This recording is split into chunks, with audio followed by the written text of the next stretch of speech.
सुजानगढ़ का सोमू अपनी पत्नी मालती के साथ रहता था। वो बड़ा ही दयालु और परमेश्वर में विश्वास रखने वाला व्यक्ति था। दोनों पति पत्नी हमेशा सबकी मदद के लिए तैयार रहते थे। एक दिन सोमू के दरवाजे पर गांव के शंकर ने आवाज दी।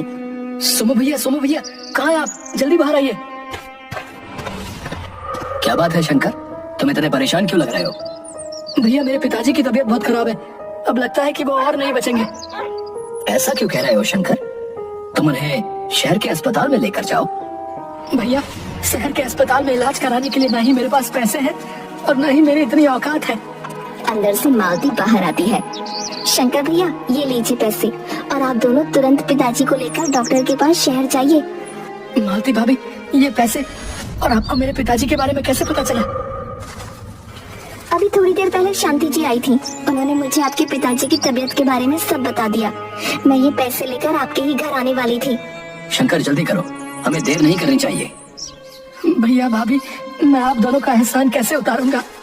ये सब बातें बाद में करना, अभी शहर के लिए निकलते हैं। सोमू शंकर के साथ उसके पिता को लेकर शहर के अस्पताल में जाता है और कुछ दिनों में ही शंकर के पिता ठीक होकर गांव वापस आ जाते हैं। भैया, पिताजी अब बिल्कुल ठीक हैं। डॉक्टर ने भी कहा है कि अब डर की कोई बात नहीं है। ये तो बहुत अच्छी बात है। उम्र है तो कुछ ना कुछ लगा ही रहता है। बस उनकी सेवा करो और उन्हें खुश रखो। भैया, अगर आप लोग नहीं होते तो आज मैं अनाथ होता।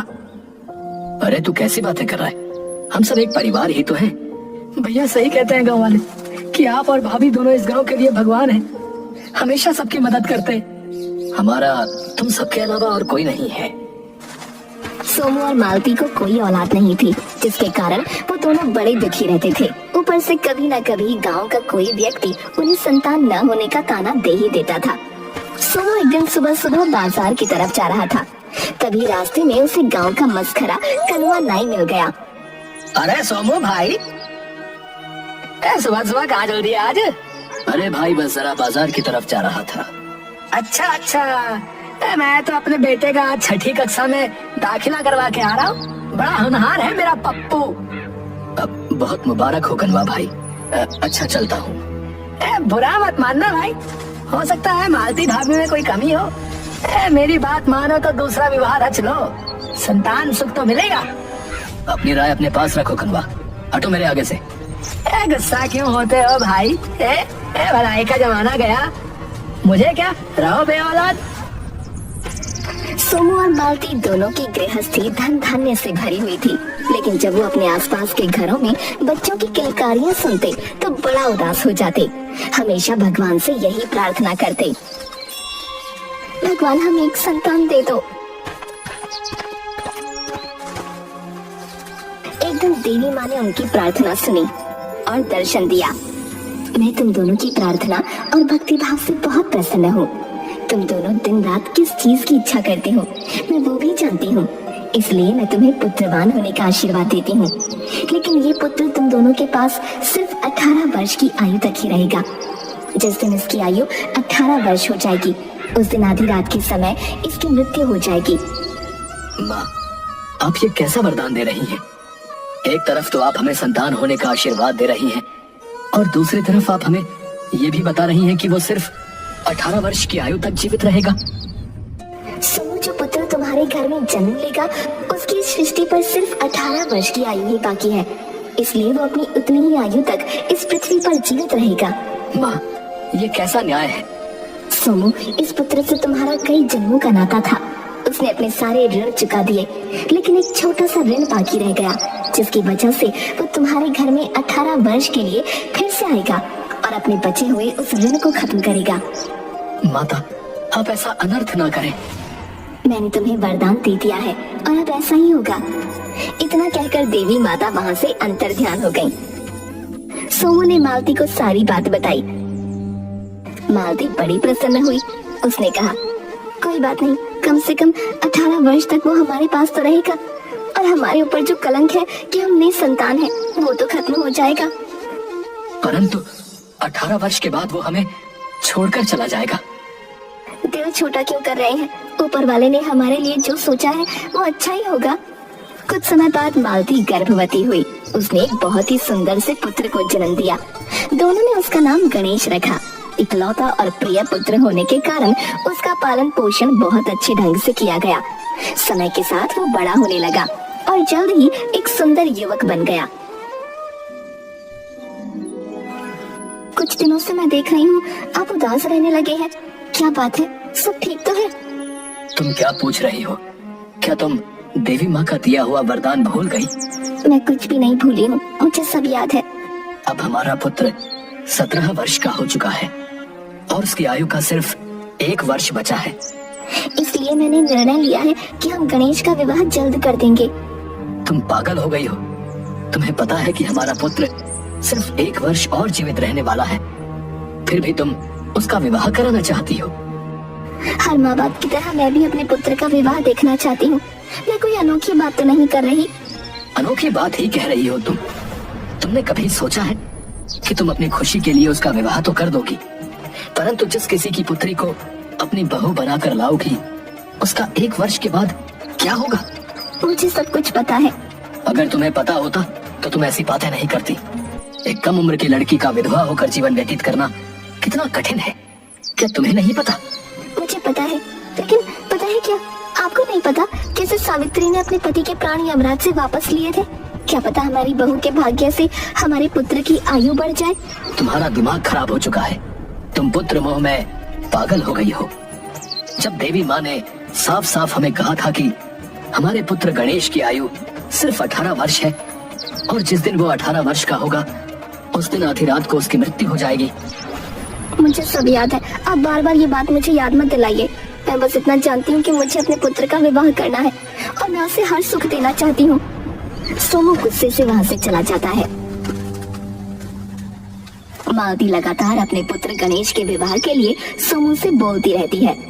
अंत में सोमू गणेश का विवाह करवा देता है। विवाह के बाद सोमू अपनी बहू को ज्यादातर उसके मायके ही भेज देता। जल्द ही गणेश की आयु 18 वर्ष पूरी होने का समय निकट आ गया। सोमू और मालती दोनों ही उदास रहने लगे। एक दिन मालती, आप बहू को उसके मायके से वापस ले आइए। नहीं, उसे अपने मायके में ही रहने दो। इतनी कम उम्र में अपनी आंखों के सामने अपने पति को जाता हुआ वो देख नहीं पाएगी। मुझे कुछ नहीं पता, आप कल ही जाएंगे और बहू को उसके मायके से वापस लाएंगे। एक बार फिर मालती के आगे सोमू की एक न चली और वो शारदा को लेने उसके मायके चला गया।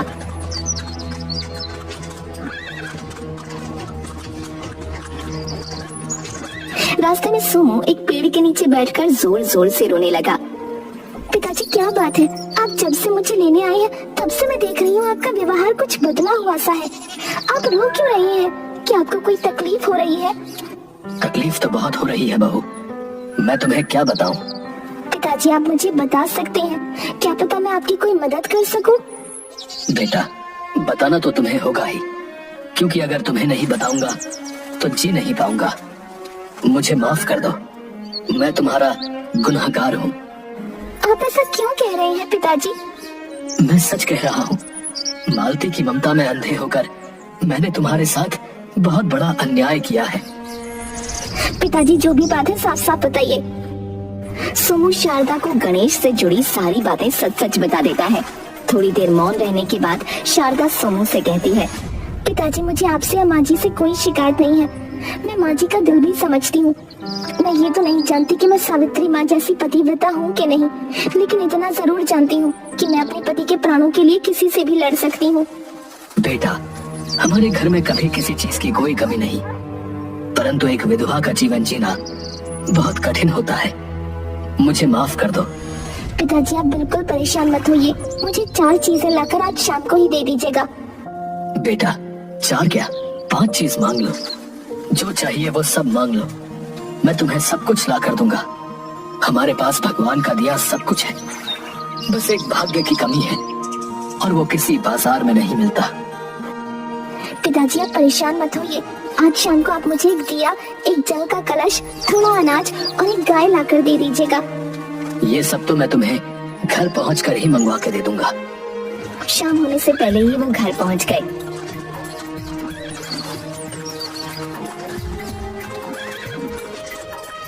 और सोमू ने सारा सामान मंगवा दिया। शारदा ने सोमू और मालती के पैर छुए और उनसे कहा, आज रात को हमारे कमरे में कोई ना आए। भोजन के बाद सभी नौकरों को छुट्टी दे दीजिए और आप दोनों भी अपने कमरे से बाहर मत आइएगा। बहू, तुम क्या करने वाली हो? माँ जी, आप दोनों मुझ पर भरोसा रखिए। ये मेरी एक कोशिश है अपने सुहाग को बचाने की। बाकी विधि के आगे मैं कुछ नहीं कर सकती हूँ। रात के पहले पहर होने से पहले ही शारदा ने दरवाजे पर दीपक जलाकर रख दिया। थोड़ी देर बाद यमराज के 2 दूत दरवाजे पर आए। यही घर है जहाँ से आज हमें एक युवक के प्राण लेने हैं। ठीक है, तो जल्दी घर के अंदर प्रवेश करते हैं और अपना काम करके आगे निकलते हैं। जैसे वो घर के अंदर प्रवेश करने लगे तो दीपक में से आवाज आई, तुम अंदर नहीं आ सकते हो। इस दरवाजे पर मेरा पहरा है। यदि तुमने जबरदस्ती यहाँ आने की कोशिश की तो मैं यहाँ पर आग लगा दूंगा और उस आग में तुम दोनों को भी जला दूंगा। जब तक मैं यहाँ हूँ तुम इस घर के दरवाजे के अंदर प्रवेश नहीं कर सकते हो। नहीं नहीं, तुम ऐसा कुछ भी मत करना। ये तो यमराज का आदेश है। हम तो सिर्फ उनके आदेश को पूरा करने आए हैं। वो मुझे पता है, परंतु मुझे इस द्वार पर पहरेदारी के लिए रखा गया है। इसलिए तुम्हें इस घर में प्रवेश करने से पहले मुझ में प्रवेश करना होगा। दोनों दूत डर गए और वहाँ से वापस चले गए। थोड़ी देर के बाद शारदा ने दरवाजे पर जल से भरा कलश रख दिया। यमराज ने फिर से 4 दूतों को वहाँ भेजा। वो जैसे ही अंदर प्रवेश करने लगे, कलश में से आवाज आई, यहाँ पर मेरा पहरा है और मेरी उपस्थिति में तुम इस दरवाजे के अंदर प्रवेश नहीं कर सकते हो। अगर तुमने जबरदस्ती अंदर जाने की कोशिश की तो मैं हमेशा के लिए कहीं छुप जाऊंगा और तुम सब बिना जल के मृत्यु को प्राप्त हो जाओगे। नहीं नहीं, आप ऐसा मत कीजिएगा। हम तो सिर्फ यमराज के आदेश का पालन करने आए थे। अगर आप ऐसा चाहते हैं तो हम बिना प्राण लिए ही यहाँ से वापस लौट जाते हैं। जैसे ही दूत वहाँ से वापस गए, शारदा ने दरवाजे पर अनाज रख दिया। अब यमराज ने प्राण लेने के लिए 8 दूतों को भेजा। वो जैसे ही दरवाजे के अंदर प्रवेश करने लगे, अनाज ने कहा, इस दरवाजे पर मेरा पहरा है। अगर तुम जबरदस्ती अंदर जाने की कोशिश करोगे तो मैं हमेशा के लिए धरती के अंदर समा जाऊंगा और कहीं पर भी तुम्हें अनाज की प्राप्ति नहीं होगी और तुम सब भूखे मर जाओगे। नहीं नहीं, आप ऐसा मत कीजिएगा। हम तो सिर्फ यमराज के आदेश का पालन करने आए थे। अगर आप ऐसा चाहते हैं तो हम बिना प्राण लिए ही यहाँ से वापस लौट जाते हैं। जैसे ही दूत वहाँ से गए, शारदा ने गाय माता को दरवाजे पर खड़ा कर दिया। इस बार यमराज ने प्राण लेने के लिए 16 दूतों को भेजा। जैसे ही वो अंदर जाने लगे, गौ माता ने कहा, संभल जाओ, इस दरवाजे पर मेरा पहरा है और मेरे होते हुए तुम इस दरवाजे के अंदर नहीं जा सकते हो। अगर तुमने ऐसा किया तो मैं तुम्हें श्राप दे दूंगी और तुम सदा के लिए पशु बन जाओगे। नहीं नहीं, आप ऐसा मत कीजिएगा। हम तो सिर्फ यमराज के आदेश का पालन करने आए थे। अगर आप ऐसा चाहते हैं तो हम बिना प्राण लिए ही यहाँ से वापस लौट जाते हैं। और यमराज को जाकर सारी बातें बताते हैं। ठीक है, अब गणेश के प्राण लेने मैं स्वयं जाऊंगा और देखता हूँ मुझे उसके प्राण लेने से कौन रोकता है।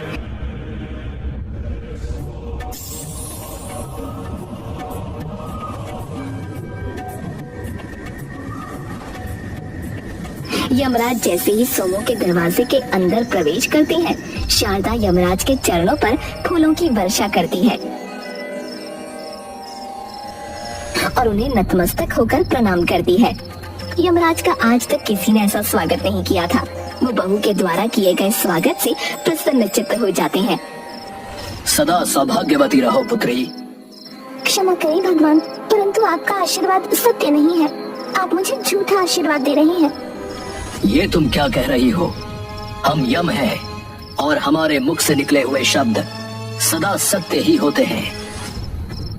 महाराज, आप यहाँ मेरे पति के प्राण लेने आए हैं। यदि आप उसके प्राण लेकर जाएंगे तो मैं सौभाग्यवती कैसे रह सकती हूँ? पुत्री, तुम बहुत ही समझदार हो और तुमने ये सब अपने प्राणों के नहीं, अपने पति के प्राणों की रक्षा के लिए किया। मैं तुमसे बहुत प्रसन्न हुआ। तुम सदा सौभाग्यवती रहोगी और सौभाग्यवती ही इस लोक को छोड़कर जाओगी। ऐसा कहकर यम देवता वापस चले गए। सुबह सोमू और उसकी पत्नी ने जब अपने पुत्र को जीवित देखा और बहू ने रात की सारी कथा उन्हें बताई तो वे दोनों बहुत खुश हुए और उन्होंने शारदा को गले लगा लिया। बेटा, तुमने मुश्किल समय में संयम और समझदारी के साथ काम लिया और ये साबित कर दिया कि सावित्री हर युग में पैदा होती है। हम और हमारा बेटा बहुत भाग्यशाली है जो हमारे घर में तुम्हारे जैसी बहू आई। हम धन्य हुए बहू, हमारा जीवन धन्य हुआ। पिताजी, माँ, ये सब क्या हो रहा है? कोई मुझे बताएगा? शारदा, माँ, अरे तुम सब लोगों की आंखों में आंसू क्यों हैं? अब तुझे कुछ जानने की आवश्यकता नहीं है बेटा। साक्षात देवी स्वरूप कन्या से तुम्हारा विवाह हुआ है। उसके बाद सब लोग आपस में गले मिलते हैं और खुशी से जीवन यापन करते हैं।